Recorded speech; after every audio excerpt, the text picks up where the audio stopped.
Il y a des mots qui passent, et puis il y a ceux qui vous arrêtent. Pas à cause de leur complexité, pas parce qu'on les comprend, mais parce qu'on les ressent. Celui-ci, je l'ai rencontré un soir, et il me murmura à l'oreille, brûle.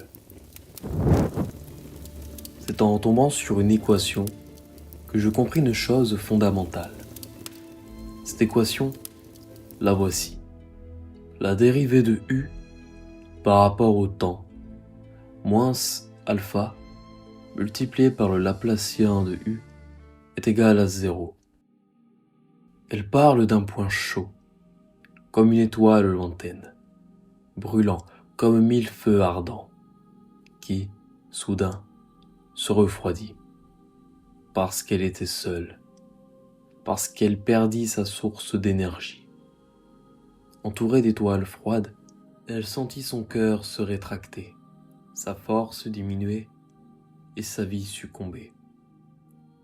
Et mourut, seule, perdue au fin fond de cet univers glacial. Vous êtes cette étoile. Oui, vous êtes cette étoile. Vous brûlez. Vous avez en vous un potentiel infini de possibilités pour briller. Mais vous mourrez, sans même avoir commencé à vivre. Mais vous la sentez, cette énergie, en vous, quand vous créez, lorsque vous bâtissez quelque chose, dans le silence, la sueur et l'effort. Cependant, autour de vous, souvent, il n'y a pas de feu. Simplement des regards vides qui vous refroidissent, des habitudes qui vous gèlent, et cette phrase qu'on n'entend pas et qu'on écoute. À quoi bon? Nous ne vivons pas seuls, mais nous mourrons seuls. La thermodynamique ne ment pas. Elle dit « ce qui entoure modifie ce qui existe ». L'environnement influence l'environné. Le froid ne réchauffe pas, il absorbe, il étouffe. Alors il faut choisir ce que vous ferez de votre chaleur et surtout avec qui vous la partagerez. On l'appelle aussi l'énergie sexuelle parce que ça pousse, parce que ça vibre en nous, parce que ça cherche à former à partir de nous. C'est ce qui nous fait créer un héritage. Il y a des êtres qui gardent cette énergie, qui ne la dispersent pas dans le plaisir immédiat, mais qui la convertissent, qui la transforment. Ils construisent, ils entreprennent, ils créent des choses invisibles, des visions, des systèmes, des œuvres.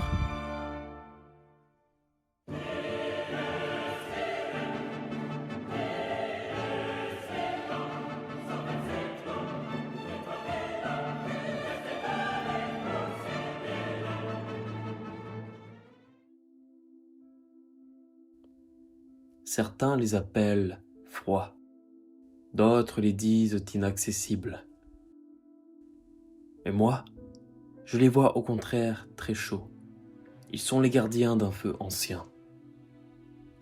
Ils ne donnent pas tout, parce qu'ils savent ce que vaut une braise quand tout autour est gelé et meurtri par la glace. Cette chaleur est le fruit d'un instinct de transmission. La plupart des gens usent de cet instinct par la sexualité et la transmission biologique des gènes. Et d'autres, plus rares, par la transmission spirituelle de la mémoire. Et c'est ainsi. Ce n'est ni bien ni mal. Il faut l'accepter. Il faut parfois s'en éloigner. Non pas par mépris, mais pour ne pas, en traversant le cimetière de l'humanité, donner son âme à la mort à son tour. Il s'agit de faire un sacrifice, pendant que les autres gaspillent. Le mot sacrifice nous vient du latin sacer, qui veut dire ce qui est rendu sacré. Ce dont vous acceptez de faire l'abandon pour quelque chose de plus grand que vous. Une mère qui se sacrifie pour son enfant le fait pour la perpétuité de l'espèce et la continuité de ses gènes dans l'espace et dans le temps. Le sacrifice n'est pas une perte, c'est une transformation.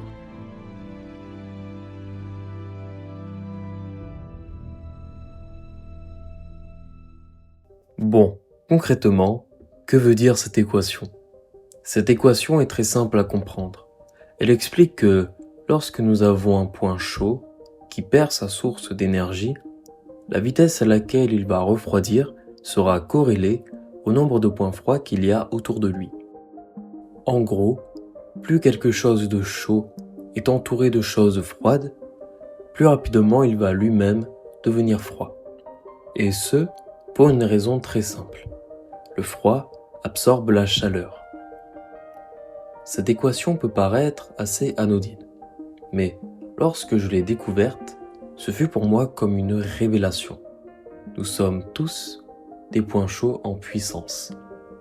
En philosophie, il existe une distinction entre l'être en puissance et l'être en action.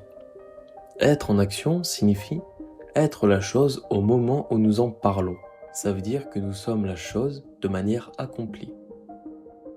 Être en puissance, cependant, signifie être ce qui sera la chose.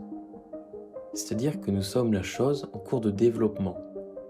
Nous sommes la chose à en devenir. Nous avons pour projet d'être la chose. Un bébé, par exemple, est un adulte en puissance. Il porte en lui le potentiel de devenir adulte. A contrario, son père est un adulte en action. Il n'a plus pour projet de devenir adulte. Il est adulte. Maintenant qu'on a expliqué ceci, nous allons pouvoir continuer. Nous sommes donc, comme nous l'avons vu, des points chauds en puissance. Ça veut dire que nous avons en nous un potentiel quasiment infini de possibilités. Mais que notre environnement et nos relations nous brident et nous empêchent de réaliser notre plein potentiel. Il s'agit d'influence sociale, à ne pas confondre avec le déterminisme social, qui est un concept auquel je n'adhère pas du tout. Personnellement, je crois que le seul déterminisme qui puisse être est celui de notre génétique, c'est-à-dire que nous avons en nous, chacun, un potentiel maximal de possibilités, et que les influences sociales nous dirigent vers l'un d'eux en fonction de notre vécu. J'appelle cela le potentialisme génétique. Revenons à notre point, ou plutôt, revenons à vous.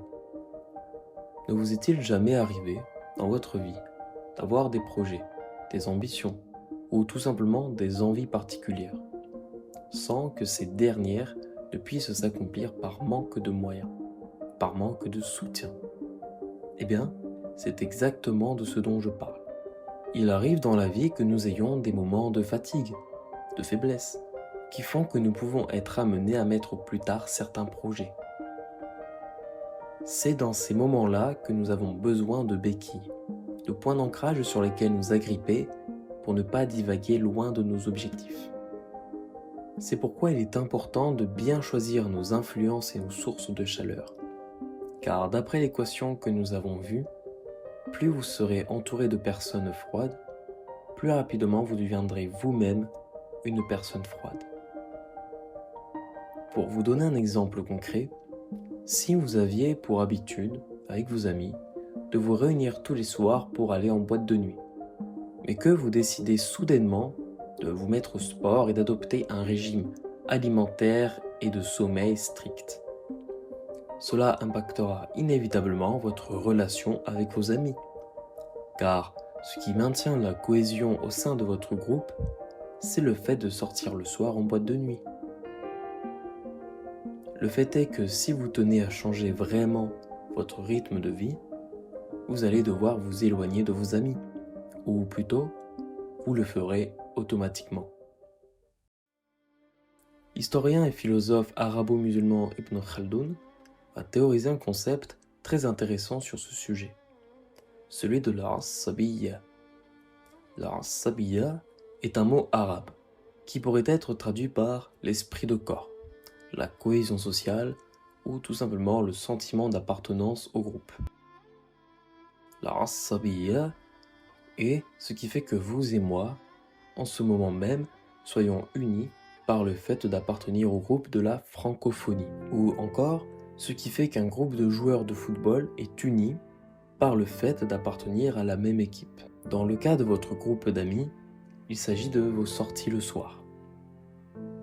Notre espèce est un animal social, ce qui veut dire que nous avons besoin de nous sentir appartenir à un groupe, ce qui fait que vous allez automatiquement rencontrer des gens qui partagent les mêmes centres d'intérêt que vous, c'est-à-dire le sport et le bien-être. Il est donc primordial de comprendre cette réalité si vous voulez parvenir à atteindre vos objectifs de vie. Il s'agit d'un sacrifice. Mais n'est-ce pas là le plus beau de tous ? Dans la mythologie grecque, un personnage m'a énormément inspiré pour rédiger ce podcast. Icare. Icare est ce célèbre personnage qui, muni d'ailes faites de cire et de plumes, tenta de s'approcher du soleil, jusqu'à en être tellement proche que la cire de ses ailes finira par fondre, ce qui le fit tomber dans la mer. Je vais alors vous lire un court poème que j'ai rédigé en son honneur.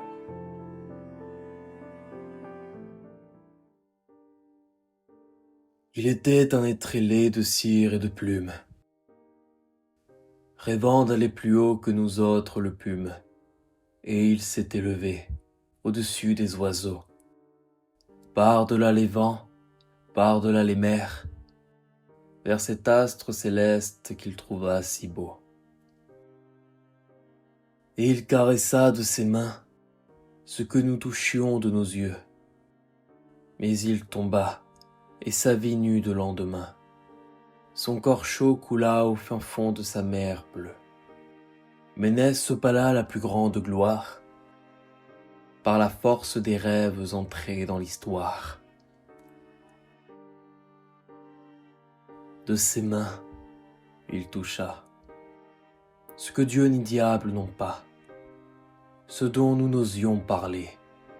Il ne l'a pas nommé, il l'a vécu. Ô liberté! À l'image d'Icare, peut-être seriez-vous prêt un jour à vous munir de vos ailes pour vous envoler vers ce soleil lointain, quitte à vous brûler et à y laisser vos plumes. C'était le Philophile, je vous remercie. À très bientôt.